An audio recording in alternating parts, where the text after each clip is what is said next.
also the same year that I started doing stand-up comedy. But when I was 16, my older cousin Erin, who's like the coolest chick in the world, she gave me, for my birthday, bedazzled pepper spray. And I don't love how easy it was for her to find that. I turned 16 almost 11 years ago now. If this was today, she could have found it on Etsy. It would have been made by some girl named Kate. She lives in North Dakota. She likes glitter, her own personal safety, all that stuff. But no, she found it at Walmart, which means there's some idiot executive, probably some man, who's like, women, they hate being raped, but what they really hate is not being stylish enough.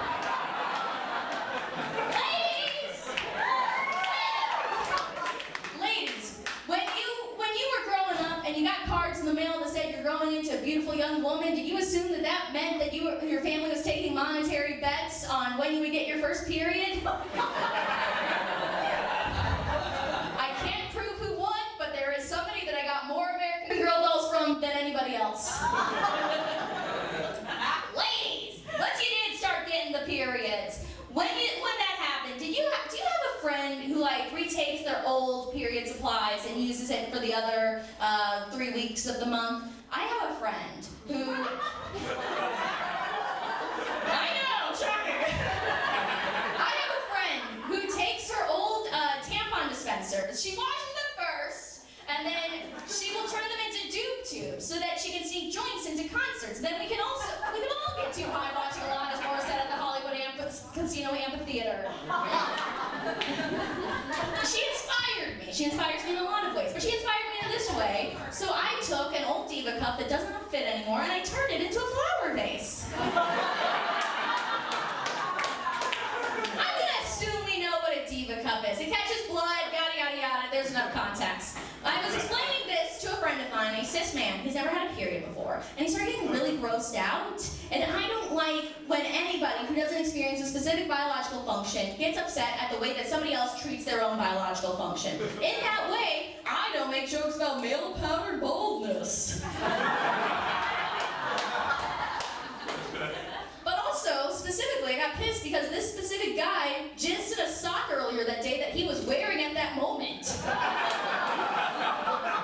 You can stop coming if you want, but here's the thing. It's not, okay. I can't stop having a period. I could, but it takes a lot of time and energy, and I'm not on my parents' insurance anymore.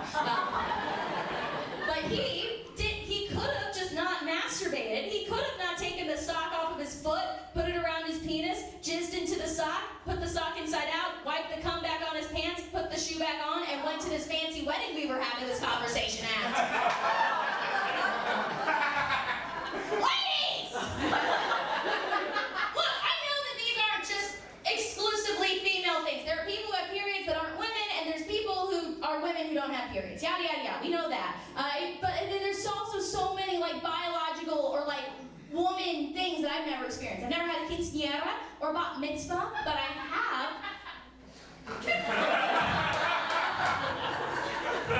Spoilers. But I have had the distinct pleasure of being turned from a doll into a real girl because of the cunnilingus scene in Black Swan. Fun fact, if you take a tongue, a clit, and a camera, it's technically a satanic ritual, and not sexism in the film industry. I didn't have a lot of friends growing up. I grew up in Jefferson County, Missouri, which is really cool if you like fall.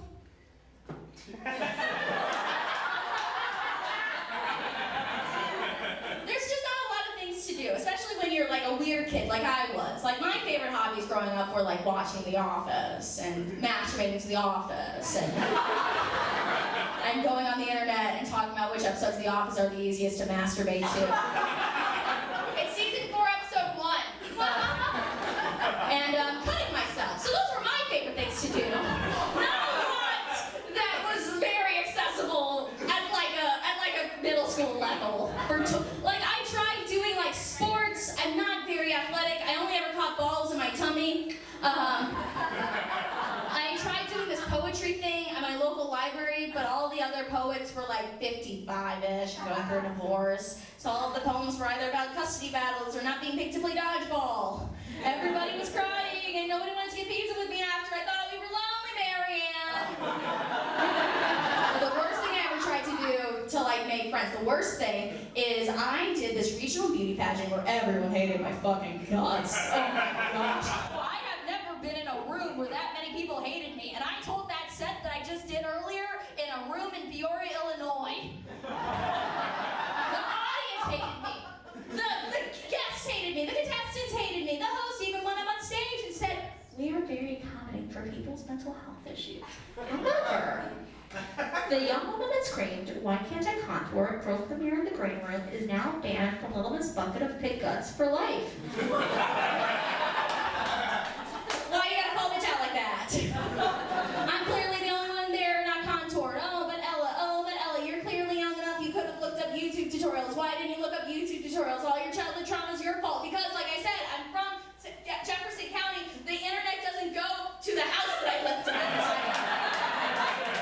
I'm very sincere. I grew up in House Springs, Missouri, which is like Missouri. There's a lot. The house that my parents and my brother and our dog live in is covered with trees, surrounded by trees. There's a pool, that's pretty lit. But still, we can't get the internet there. What we have is one really big data plan from AT&T that the rest of us split for the whole month. So if anybody watched any kind of video, the rest of us were fucked. And that's why I had to watch The Office! Like a method to my madness! Do you guys like color theory? I love color theory. I love the way the colors make us feel like certain emotions and makes us spark inside. And I like red is like power, passion, fire, sex, love, roar! And green is like renewal, energy, rebirth, the earth, woohoo! And blue is like that time in that Blues game where I threw up on myself and nobody would walk me to the bathroom, but everybody who walked by me gave me pity eyes and also serenity. It was like sunshine and the color of the vomit. I was unemployed for a lot of lockdown, for a lot of the pandemic. I was unemployed. Give it up if you guys were too. A lot of pride in that government money. Fuck yeah, I love it. I was one of my first friends who lost my job in the pandemic. Apparently, working in the kitchen of an improv theater isn't essential. Crazy. I tried applying at other jobs. I applied to work at Target, and at the end of the Target application, if you weren't privy, there is a part where you gotta choose between a this statement or a that statement. And none of the statements make sense together. None of them make sense on the Target selling room floor. And particularly, they don't make sense one-on-one together. Statement number one, something way out of left field that nobody would see coming, like, I'm gonna fuck my uncle, I'm gonna bend over, lick his little uncle asshole, stick his little uncle cock inside me. Maybe my aunt's still getting her period, she can put your aunt blood all over my niece's titties, my uncle can lick it off with his uncle tongue. Statement number two is also really rough to say when family's in the room. It's like, I work well in a group.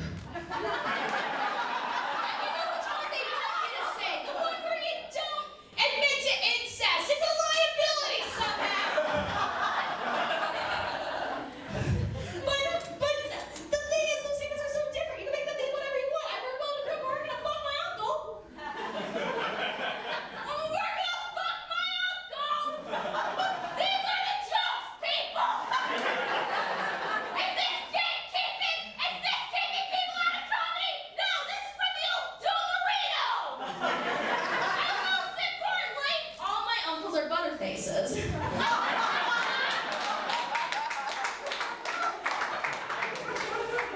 Got one more joke and I'll get out of here. This is the end of the show. Because we didn't have the internet, I grew up watching a lot of VHS tapes. My favorite was the Mary-Kate and Ashley Slumber Party series. Oh yeah, I got some Zoomers in the room. Oh man. Okay, this is specifically for the Sapphics. Round of applause if your favorite is Mary-Kate. Round of applause if it's Ashley. Oh yeah, a lot of stuff we gotta unpack sometime. Okay.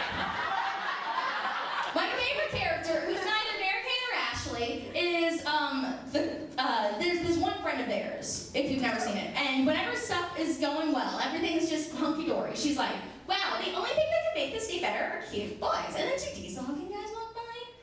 You know what I'm saying? Like, you know, the time you swipe right on them on Tinder and they swipe right on you, partially because you're cute as hell, partially because your bio says, I've never done anal before, but I'm willing to give it a shot. And then you go to his apartment. It's on McLeod Station in Watson, behind the quick trip. Like, kind of where Daniels used to be, flashbacks. And then as soon as you open and close the door, his shelves just shatter and all of his plates break. And then he like crawls into a bowl, into like a little ball and starts crying, and you're like, what if you just got paper plates? And it solves everything somehow. So anyway, this guy walks by, and Mary Kate and Ashley don't know better, so they're smitten, you know, like, oh my God, how do some of these boys, where do these boys come from? How do you always get these boys to show up? And then the girl looks straight towards the camera and says, have you ever noticed we live in a 12-year-old girl's fever dream? Everything that we have done today is ride horses and shop. Nobody has sent us home from school throwing spaghetti straps. Because in real life, being a teenage girl is a fucking shit show. Everything you do is over-sexualized, but God forbid you, like, express that sexuality. Like, everybody gets to masturbate to you, but God forbid anybody teaches you how to masturbate. And then Mary Kate and Ashley look at each other and back the girl, and they're like, well, Dave Coulier taught us how to masturbate, so... Not really relatable, is it? For us, Mary Kate and Ashley in 1999. They also reveal in that videotape that Bob Saget's the one that set up the clock for Mary Kate and Ashley's 18th birthday, and then they look at the camera and says, what the fuck's going on? And then the VHS tape just melts. Thank you so much!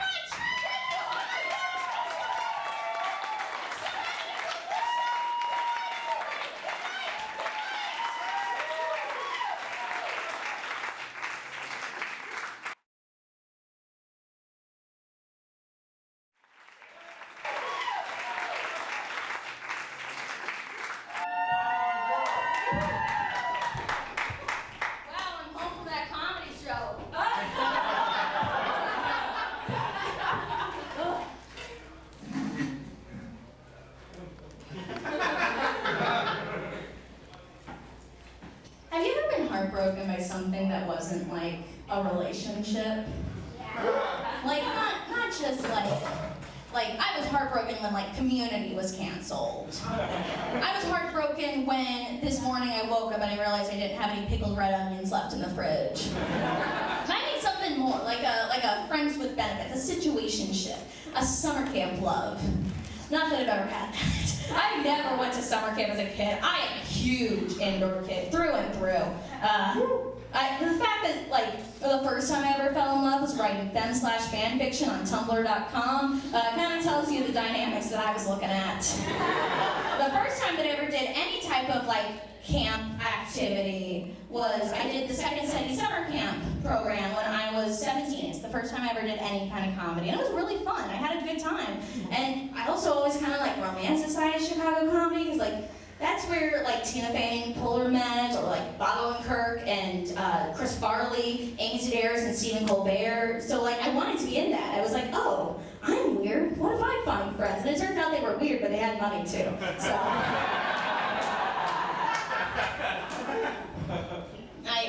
I didn't find like a good friend or anything there, but I found friends, but not like close friends. But I did find that my favorite thing in the world to do was comedy. So once I came back, I started diving into like St. Louis comedy, and I made a lot of friends, but like a lot of times I would be in these situations where I'd be like the only female comic, or the youngest comic, or the newest comic. So it was hard for me to like relate to people on like a specific level for a really long time. And it wasn't until I started being really good at comedy that I started like making friends in the scene, like really good friends.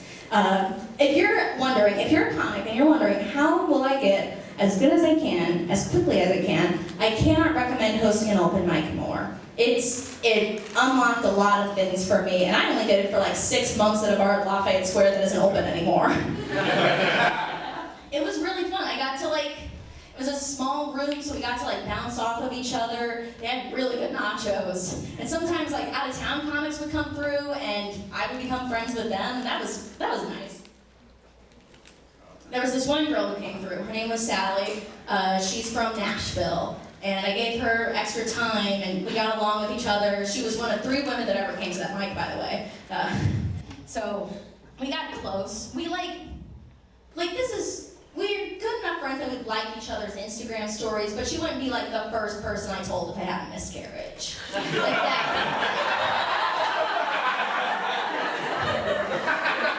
And she kept encouraging me to go to Nashville for a week to do comedy or a weekend or something. And I really wanted to. I'd never been to Nashville. I'd been to Memphis. That was cool. My brother and I played Donkey Kong Country in the hotel room, and that's all I remember. But eventually I found a good way to do comedy in Nashville. There's a festival there where every year they break the world's longest stand-up comedy show record. It goes on for a week, and the way that Guinness defines what a comedian is have you had 20 paid shows within this year? And it's crazy how many people do not reach that threshold. I went through all of my events to make sure that I had enough, and then it turned out nobody even checked. So I applied, and I got in. I was super excited. I felt like I leveled up. Which, if you're my parents and you see me excited, that makes you anxious. At this time, I would have had to drive by myself. I drove by myself there, and I had this car that it deserved a more dignified death, I would say. So my parents were like, hey, on this fun little voyage you're taking, what if you took one of our more sturdy cars? And I was like, okay. And then I, say it with me, crashed my car into a guardrail in the middle of Kentucky!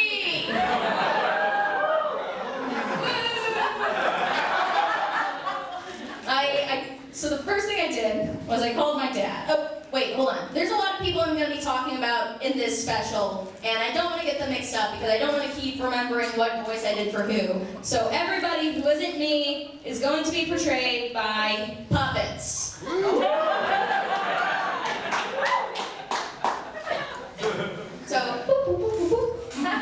Hi, Dad. I'm in the middle of Kentucky, and I crashed the car, and I'm really scared, and I don't know what to do. Oh, no. Are you okay? Physically, yeah.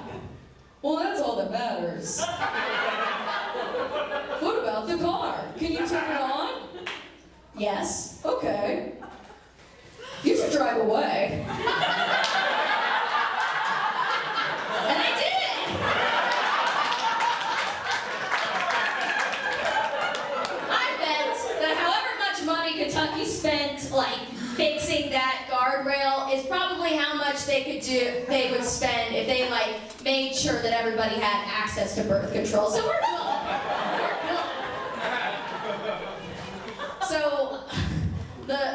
So I had to stop at the next gas station I went to. There was this big old dent in the door on the driver's side, and the driver's side headlight was out. And I don't know if you've ever driven a street illegal car across state borders and not known what to do except to just go, but I am a big fan of retail therapy. So I bought myself a big bag of peanut M&Ms and a lighter that I didn't really look at.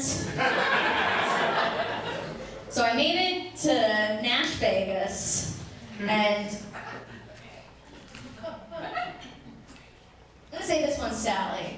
And Sally greeted me. She gave me, I'm not gonna try to pick this up with us, but she gave me a bottle of wine. And she told me hey dude, you just went through something. You just went through something really serious. Then we listened to a podcast. And we went to the comedy club the next morning. It was at Third Coast Comedy. And I don't know if you've ever been to a comedy club that is in a strip mall, but if you haven't, you have not done comedy. It was also a very southern-y themed strip mall. There was a Jim Beam outlet store, and there was this sandwich shop where they made these really big, really buttery sandwiches. And there was this one candy store where they made their own marshmallows, and they would they would also make their own Lotus biscuits. They would temper their own chocolate. So they would take 2 Lotus biscuits, a marshmallow, and a piece of chocolate, and they would torch the whole thing in front of you. And it was the best thing I've ever had. I've never had nachos that good. I haven't even had fried chicken at this point. This place fucking rules. So Sally met up with her friends. I met them briefly. They were all very nice and polite, but I felt like they had stuff that they wanted to talk about within the core group. So they hung out in the gathering area, and I went into the showroom. And because this was a world record event, there had to be at least 10 people in the audience at a time for it to count as a show. So I have probably done less than 20 paid shows. And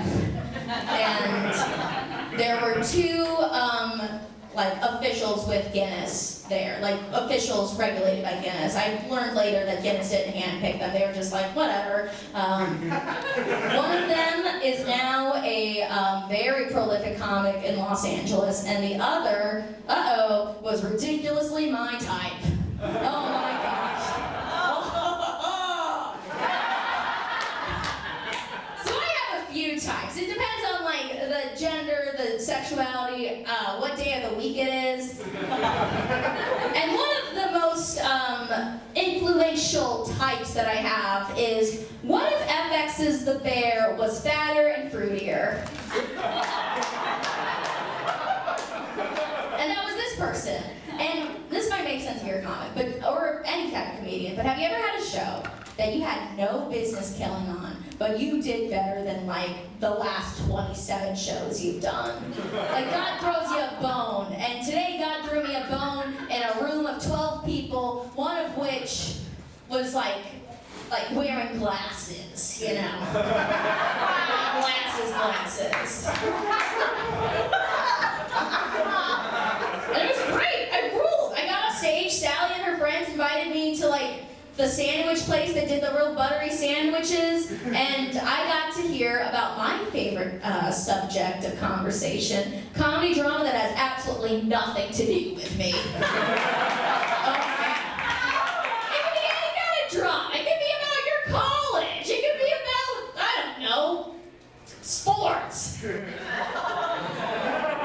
But I already understand the nuances of stand-up, so I understand how pertinent it is that somebody fucked somebody, or somebody fucked over somebody, you know what I'm saying? And I don't know, I kept thinking oh, this is interesting, and I kept trying to see if anybody would say anything about that person who was the official, but no, this is just my little locked-in little secret. Oh man. So we go back into Third Coast, and just by the grace of God, this little hot piece of ass is about to get ready for work. And I overhear them say, oh yeah, I gotta get a lighter before I go to work. And I'm like, oh my God, remember I bought that lighter at that gas station in Kentucky. I have a lighter, oh my God! So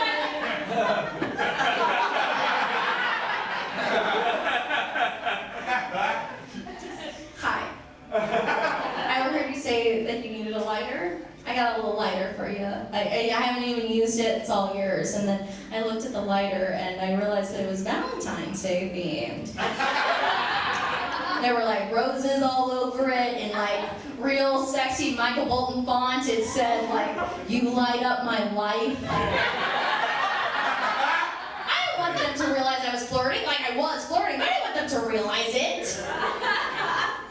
So, fortunately, they yes-anded the situation. I don't know if you can tell, but I like when people yes-and the situation. And he was like,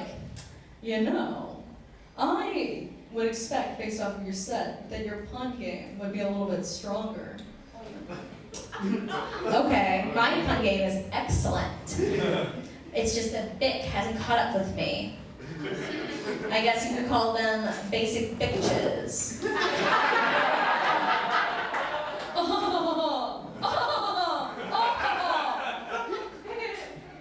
Bitches is your upper echelon? What's your echelon, man? It's not. You caught me. Oops. I love when I catch them. So, I will refer to this person as as the babe. If I already referenced the bear, I'm gonna just call him a babe. They told me that they pronouns were preferred, he was fine, she was entirely off limits. That they've only been doing comedy for like 8 or 9 months, so they haven't done that many shows, and that they were about to go to work at a pizzeria and said like, I'm actually gonna make special pizzas for a few people here. Would you like me to make you a special pizza? Yeah. I don't want to get too like alt and crazy, but I do like pizza. And he was like, what kind of request? What could I make you? I was like, what about a pesto pizza? It is the besto pizza. And then they laughed at that one, so I win. All conversations are about winning or losing. I won.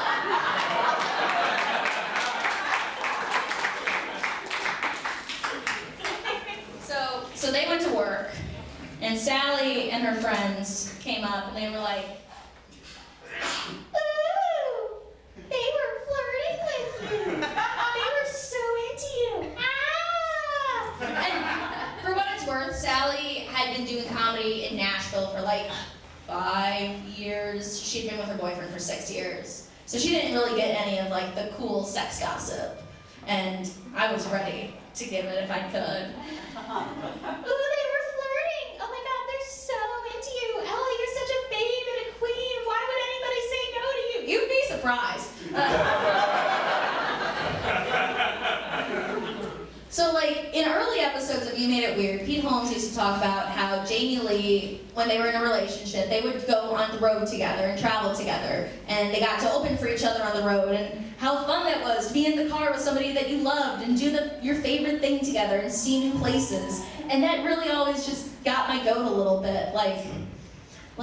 I mean, I've always been obsessed with comedy and sex, and sometimes God, sometimes.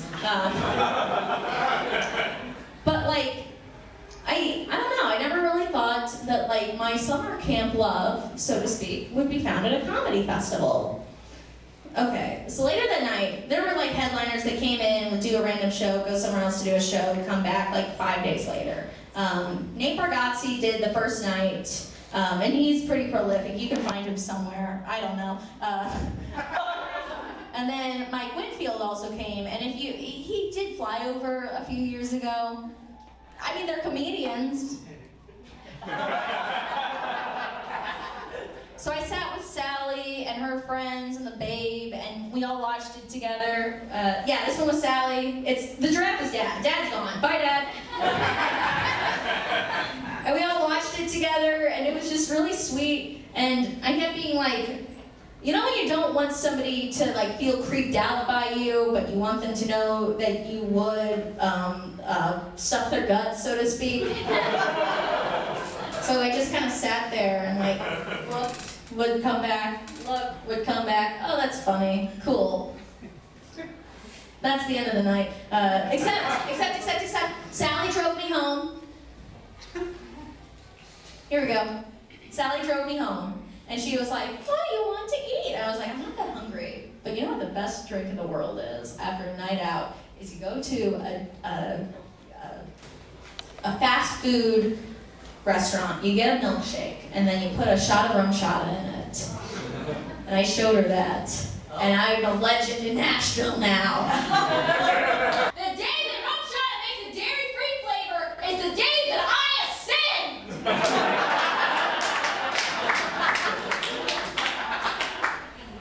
Days went over basically the same. I'd go, I'd crush, and then I'd like try a new sandwich, or a new like marshmallow combination. I ate a lot of basically sandwich foods. Why does anybody make anything that isn't a sandwich? Cookies are better as sandwiches, ice cream's better as sandwiches, meats are better as sandwiches. Why are we doing a charcuterie board? We can just have a motherfucking sandwich. Let's pick the TikTok teams. I digress. I think it was Wednesday or Thursday. Mike Winfield was back, and I was sitting with the babe. Sally had to work, and I don't know where the hell the other friends were, but Sally had to work, and I was sitting with them, and I mean, I already saw the same set, so the babe whispered in my ear, hey, do you want to go to my car and get stoned? I think I could make the arrangement.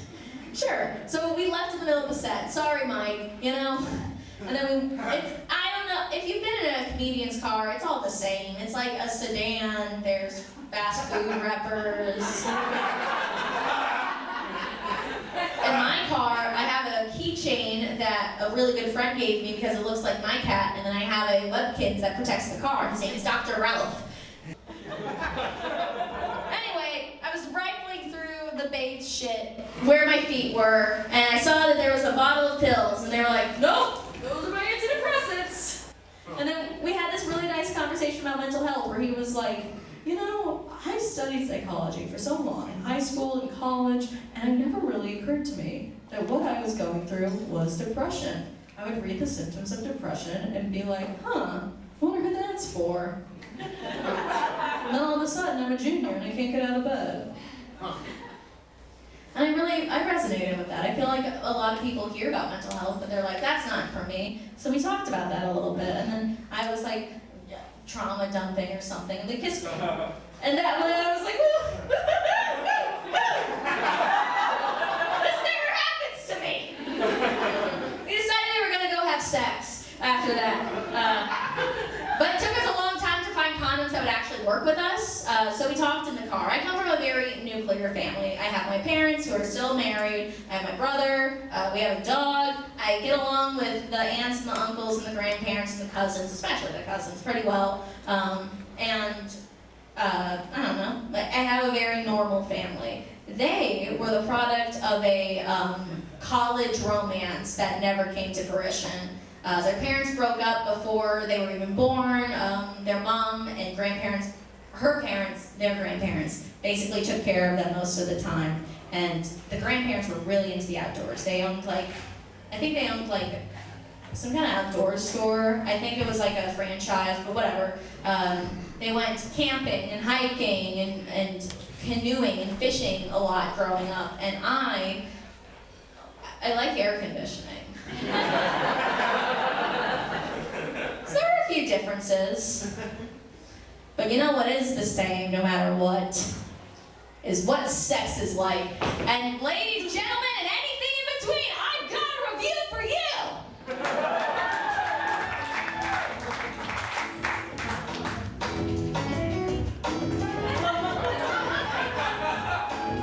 Point number 1. The bitch is 5'5" and packs like an Italian sausage. Freckles, hair everywhere. And it's thick and it's grand, and that is what I want. And as I always say, all my friends will say this, and quote me. Who needs cum gunners when you got a tummy that runs on your clit?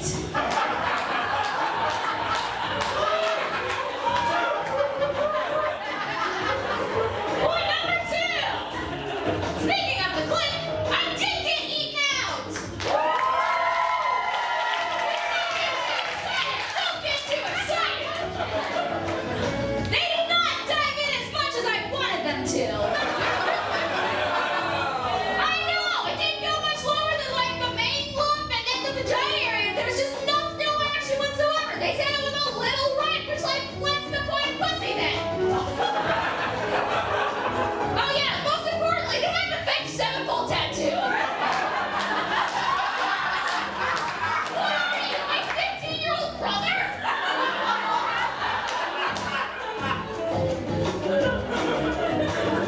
All right, that's the end of the review.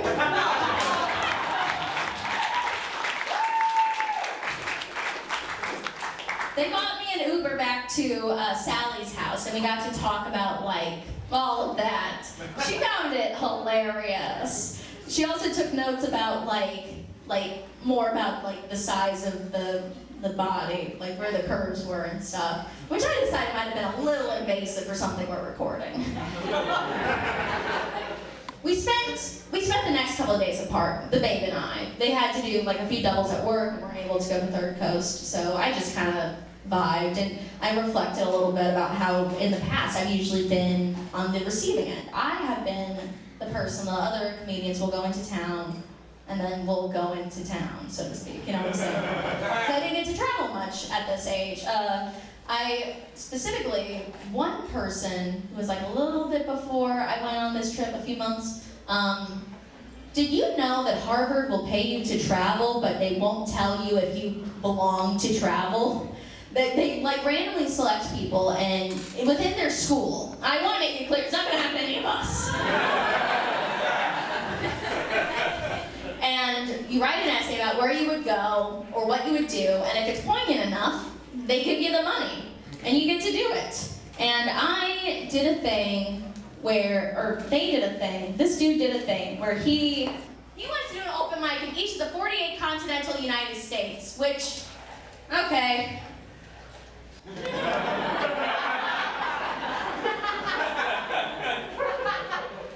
Whatever. I don't know if you know this, but Missouri is one of the continental United States. And I had another one of those God throws you a bone amazing sets in front of this dude. And this dude had one of those God throws you a bone amazing sets in front of me. And I gave him the fucking Ella Fritts does St. Louis for a weekend treatment. We went to the improv shop and voted for opposite cage match teams. We went to Left Bank Books and talked about how horrible our religious trauma is in the feminist section. We went to Courtesy Diner. I got them a show with bare knuckle comedy. And naturally, because things were going too well, his car got broken into outside of an Emo's.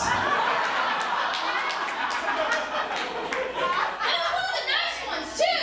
What the hell? I don't know. I always like to be nice to people when I can be nice to people. I think most of us would agree with that. So I didn't know what to do. The only thing that was stolen that was like super important, I realized this guy doesn't actually have any lines, so I'm just holding him up. I gave him, oh wait, I do actually have a prop for it. Hold on.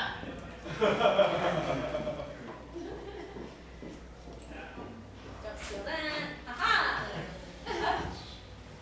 I gave him a gift card to Target to buy a new pair of pants that was stolen. It was mostly used. And he was even like, oh, you don't have to give me money. I'm like, I know I don't have to, but this is $9.35 on a gift card to one specific place. I think you'll live. So, I don't know, after he left, we like talked on the phone a bunch. I have a lot of nice memories of like talking to him on the phone while I put my feet in the pool at work, which I'm explicitly not allowed to do. And like, we would talk for a few hours, which again, I probably should have been doing my job. Or I did it at home too. I was living at home when these events were occurring, so a little bit in my parents' pool too, and that was nice. And I don't know, it was just warm. But the thing is, neither of us are built for long distance things. I'm certainly not. So like we would talk on the phone for like 2 hours, and then a few weeks later we'd talk on the phone for half an hour, and then we would just only text. And sure enough, not too long after our events, he started dating a girl who he met back in Boston. And they actually recently moved to New York together. I'm really happy for him. I'm not gonna get in the middle of like all their drama, anything for there. I'm just happy. And like, you know what? I was thinking like, what's the ethics of me talking about these other people in a forum where I am the only voice? And then I realized that he talks about me in his travel blog, so...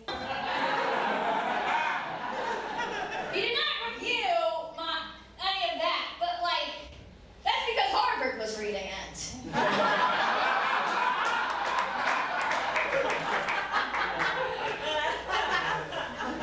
Anyway, no good deed goes unpunished. I was thinking about him specifically because when I was in Nashville, my wallet was stolen. I know, laugh riot. I don't know where, I don't know how. I might have dropped it in front of the ATM, it might have been taken outside of my purse when I was like at a different restaurant. I don't know what happened. But Sally, motherfucking little angel baby, so for a little bit of context, there was a recent article about Harris Whittles written by his mom that came out that day about how the insurance that he was under, even as somebody who was a highly paid TV writer, did not cover him with his addiction issues the way that it should have. Like most insurance only covers 30 days in inpatient therapy. Usually somebody needs about 90 days, maybe more. So they threw him out when he certainly wasn't ready, and tragically he overdosed. And Sally read that and was like, you know who that reminds me of? Ella. Before he Like, he'd be the kind of person who, like, if he lost his wallet, he would get it mailed back to him. So she gave me $40 because I didn't have my wallet anymore. She felt really bad. She was like, you need this, and I believe that this will pay back to me at some point. And I have since paid her back, but it's just one of those things, it's like, you're so kind. You know? So now that my car is like double illegal to drive, both I don't have a license and there was a tail light out, I realized I needed somebody to help me fix it. And who comes in?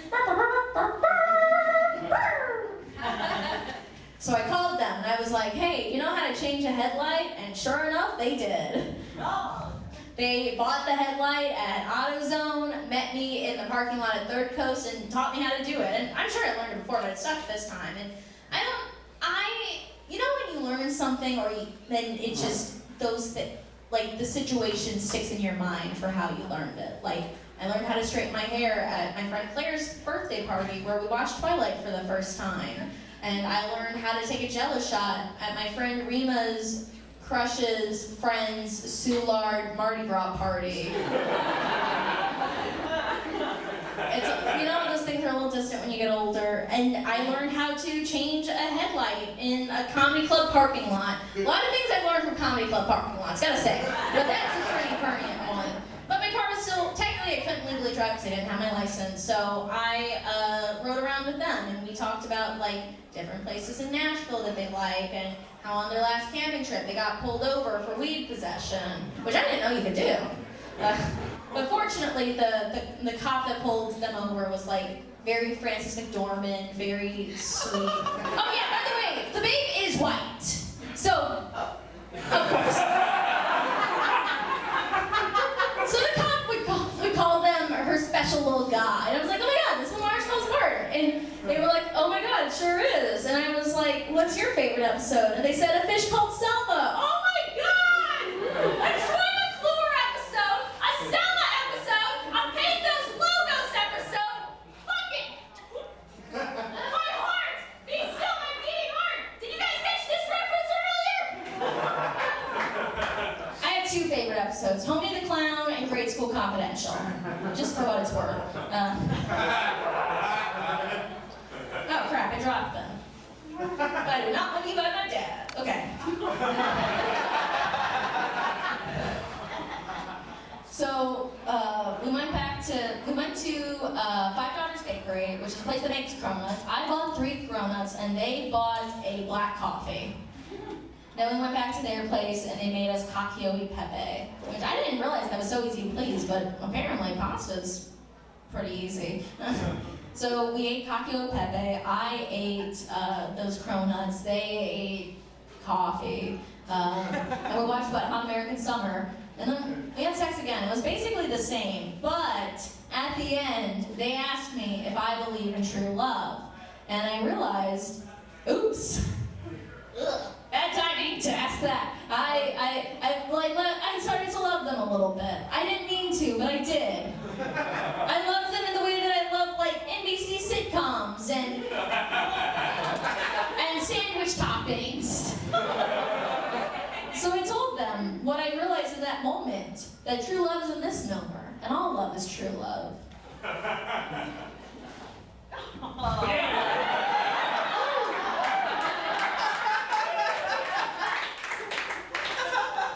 Later on, we started driving back to Third Coast. They were driving, obviously. It wasn't both of us at the same time. But we were talking, and they kept running like premises by me. And a lot of them were a good start, we'll say. One that they were especially excited for, especially because like we revealed ourselves to be Simpsons dorks, is a joke about how if The Simpsons was real, Lisa would have killed herself by now. Which no, she wouldn't have. Firstly, there's too much life in that little lady for her to die. Second off, excuse me. I knew what was gonna happen and didn't know it. But no, 1, Lisa has too much life in her to die. 2, you can't tell that joke on stage. It's too dark. And it's not funny enough to be as dark as it is. Because imagine you're doing that at some dumbass showcase, you close on that, and then the next comic's fucked over and has to win back the audience with like their jokes about like growing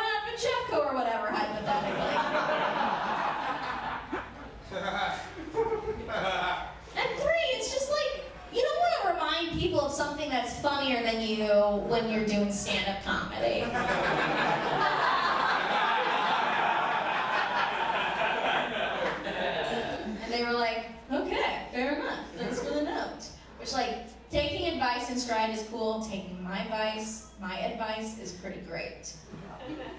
We stayed for the last, overnight at Third Coast, which, I can't believe I haven't mentioned this now. The best part about that festival where we had to do it all day and all night was the nights, because it was very, it was a slumber party, also mixed with, a good open mic.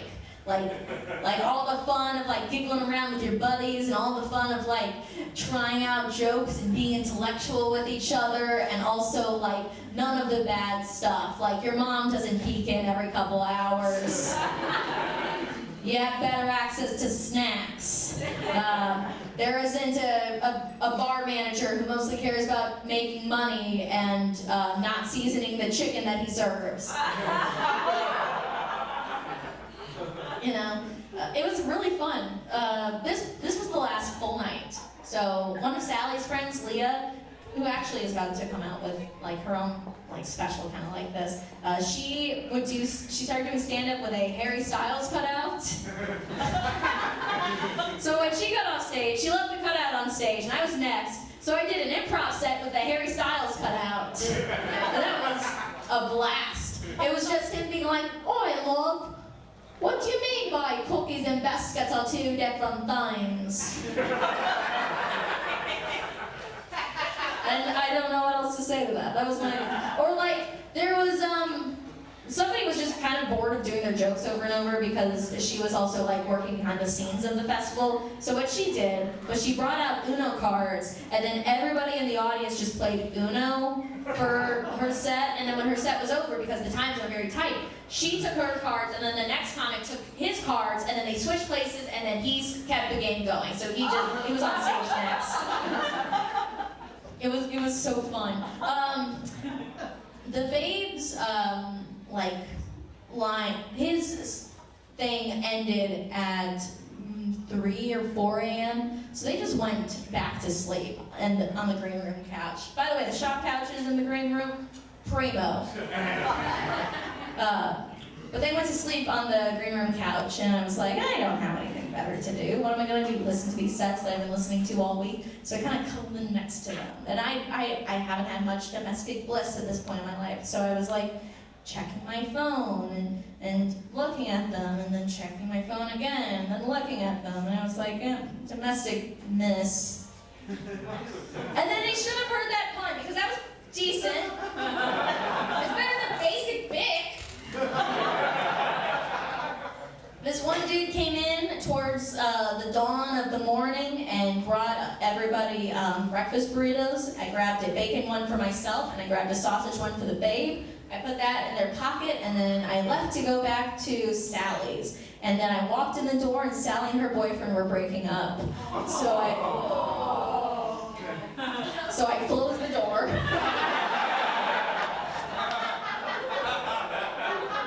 I went to a local coffee shop. I watched The Secret Life of an American Teenager on my computer because my friends back home were watching it, and I don't know if you've ever seen it, but it's dog shit.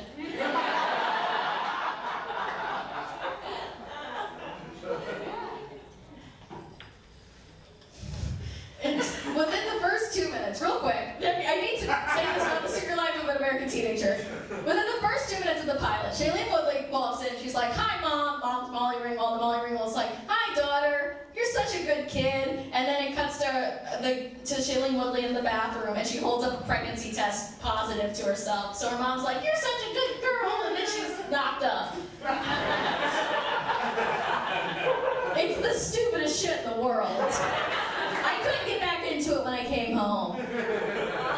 I went back to Third Coast for the last, couple of comics, because it was the 3 people who started it at the end. And I was like, I might as well be here for that. And at exactly 8:10 p.m. the following Sunday, we broke the world record for the world's longest comedy show. And what better way to celebrate finishing a long comedy show than with an open mic?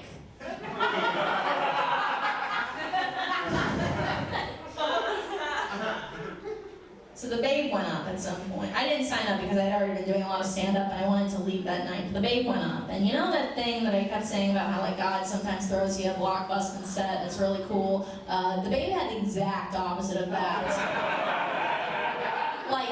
Like some of the, like it was like the same like dark premises that nobody would want to follow up with like on stage after you, mixed with horrible stage presence. He had like one hand in the pants pocket and then another hand in the bomber jacket pocket, and they were just like, so you ever hear about the Simpsons show, you know? It was cringe. So, I don't know. They were the only person there left at that point. Sally had gone home to pack her things.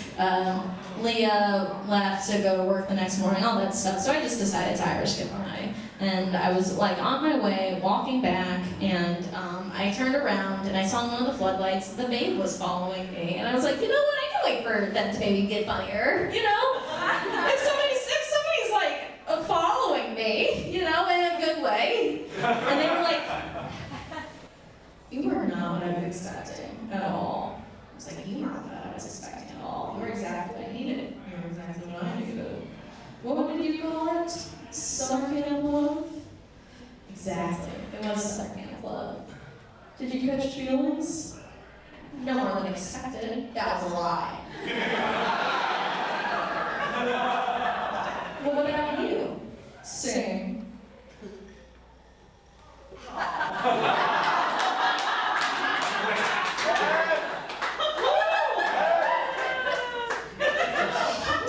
We decided that we weren't going to try a long distance thing unless the universe wanted us to, because I already had poor experience in the past by like 3 months. So we decided to just wait it out. Just be friends, long distance, and text each other. The same kind of relationship I have with Sally, but with like, you know, more winky faces than smiley faces.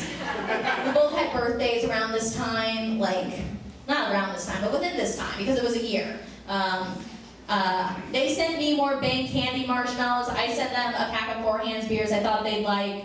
I don't know, it was nice. And then today actually would have been the year, well, since the festival that we would have like been an item together. And today is the day that I signed into Facebook and I saw that they're Facebook official with a new girl.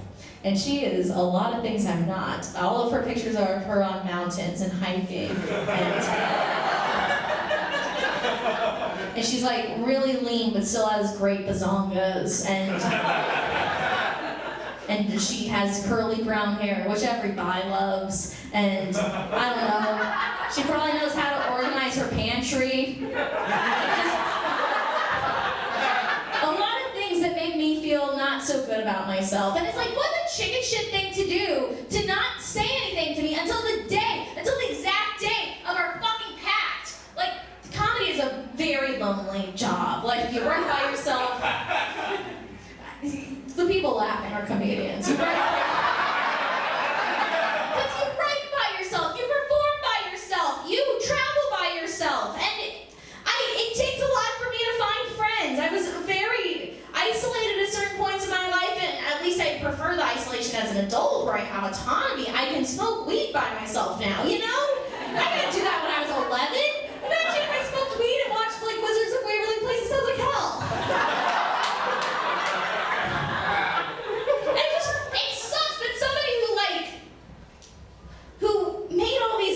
For me, all of a sudden just preferred somebody else, and just, I don't know. But you know what? I'm the one that's been like taking control of I'm the one that drove myself to Nashville and back. I'm the one that signed up for the festival. I'm the one who killed and slayed. I'm the one who brought the airplane bottles of rum shot up, for Christ's sake. I don't need another person by my side to build me up. I mean, I love it. I did have people. I made friends. I'm still friends with Sally and Leah, and technically the babe. Technically, I think.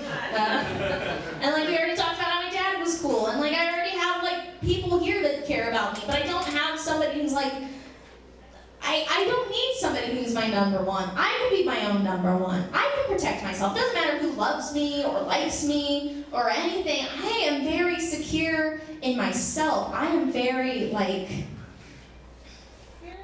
I'm very proud of the person I am. Oh my God!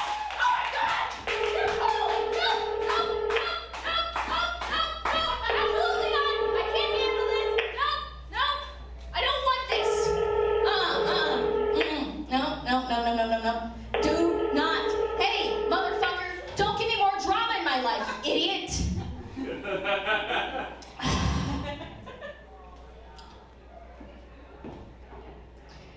I feel like if I had picked up, I might have cried, you know?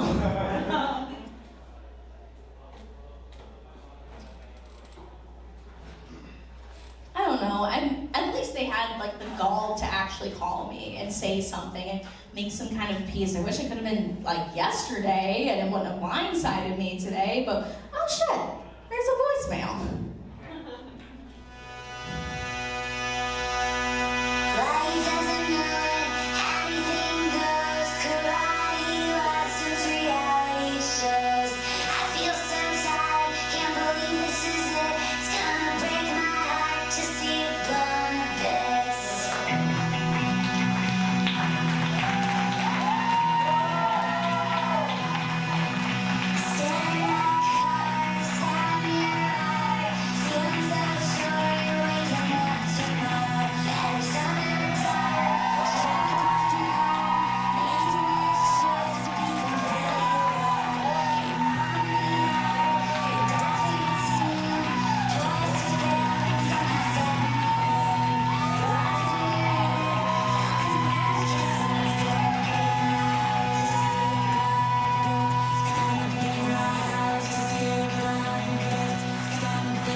To see